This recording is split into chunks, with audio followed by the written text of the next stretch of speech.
Ortega y Gasset decía, hablando de la realidad española de su tiempo, lo que pasa es que no sabemos lo que nos pasa. Y no se refería, uno de los más importantes filósofos contemporáneos españoles, al hecho de que no hubiera información suficiente, sino a que muchas veces no sabemos el por qué ocurren las cosas. Narrar los acontecimientos es importante saber lo que sucede, pero al final lo que de verdad importa es cuáles son las causas, por qué pasa lo que pasa. Lo contrario, si no llegamos a las causas, a los motivos, lo contrario puede ser incluso una trampa, como una especie de cebo que pone el pescador en el anzuelo para atrapar al pececillo ingenuo. Nos dicen lo que pasa, nos distraen, nos entretienen, captan nuestra atención y mientras tanto no nos damos cuenta de qué es lo que persiguen aquellos que organizan precisamente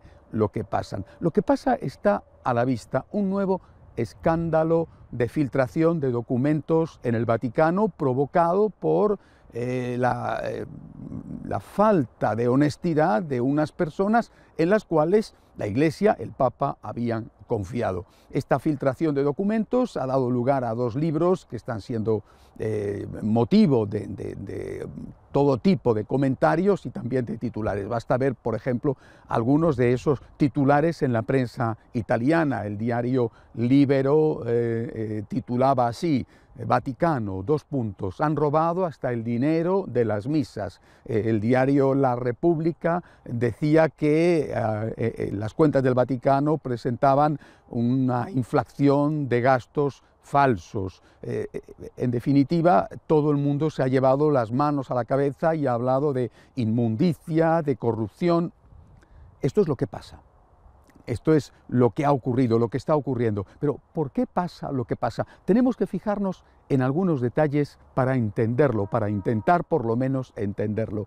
Es el segundo Batilix. El primero es aquel que sucedió en la última etapa del gobierno de Benedicto XVI y que también unas filtraciones de documentos pusieron de manifiesto la corrupción o la situación de tensión que había dentro de la Iglesia. El responsable de aquello, que muchos piensan que se trata de un hombre de paja, que no es desde luego el cerebro de la operación, fue el mayordomo del Papa, que fue separado de su cargo.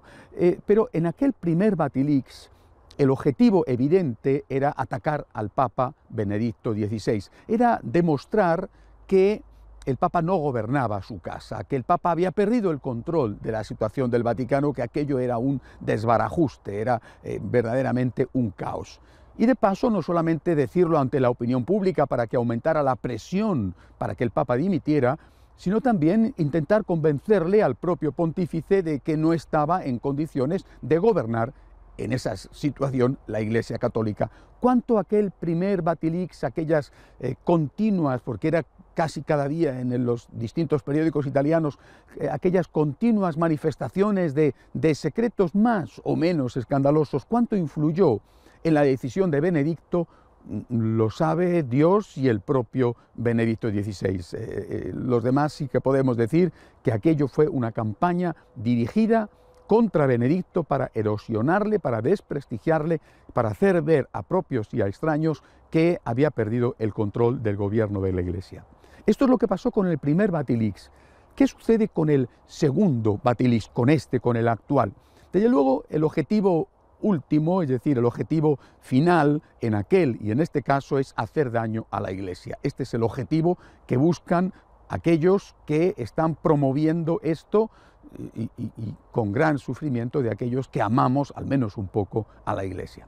Si el objetivo último es erosionar a la Iglesia, no parece que sea el objetivo primero el mismo que en el primer Batilix, en el caso anterior, porque lo que se pone ahora de manifiesto no es que el Papa ha perdido la capacidad de controlar la Iglesia y que se le están filtrando documentos, sino que el Papa está intentando llevar adelante una reforma y que hay un sector de la curia que se enfrenta, que se niega, que no quiere aceptar esa reforma. No importa que los que han filtrado los documentos sean personas puestas en esos cargos por el propio pontífice.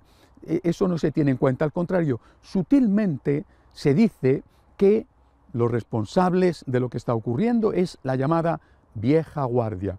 vieja guardia que no se identifica, pero que, repito, sutilmente, prácticamente se asimila al sector de obispos y cardenales, incluso de la curia, que se han opuesto a determinadas ampliaciones o modificaciones de, por ejemplo, la posibilidad de comulgar los divorciados vueltos a casar.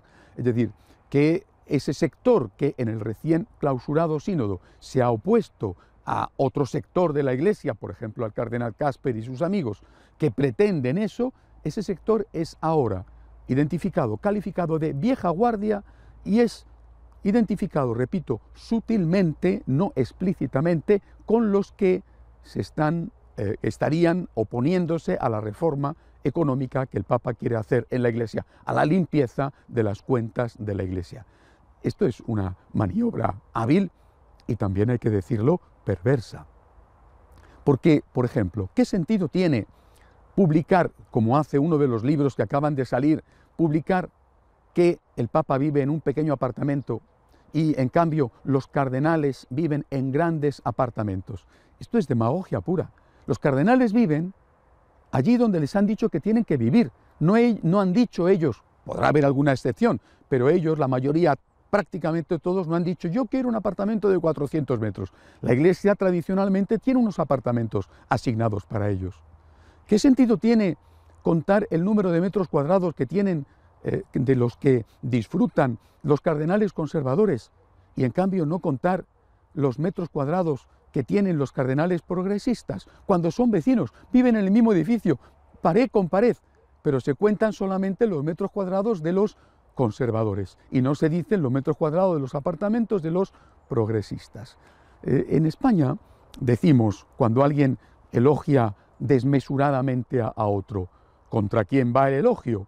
Es decir, aquí no se trata de elogiar a este, estamos intentando hacer daño a otro. ¿Contra quién va el elogio? Yo creo que ahora tenemos que decir contra quién va el ataque, porque aparentemente el ataque va contra el Papa. No es verdad. El ataque está yendo contra unos cardenales que se han opuesto a que se modifique el dogma y a que se modifique la pastoral en aquellos puntos que son esenciales. A estos cardenales se les está identificando como la vieja guardia, sin nombrar a ninguno, pero implícitamente se está haciendo así. Es la vieja guardia que se opone a las reformas y que traiciona al pontífice. Es una jugada que puede hacer, de hecho, está haciendo ya mucho daño a la Iglesia y que desde luego no puede ser calificada como muy honesta.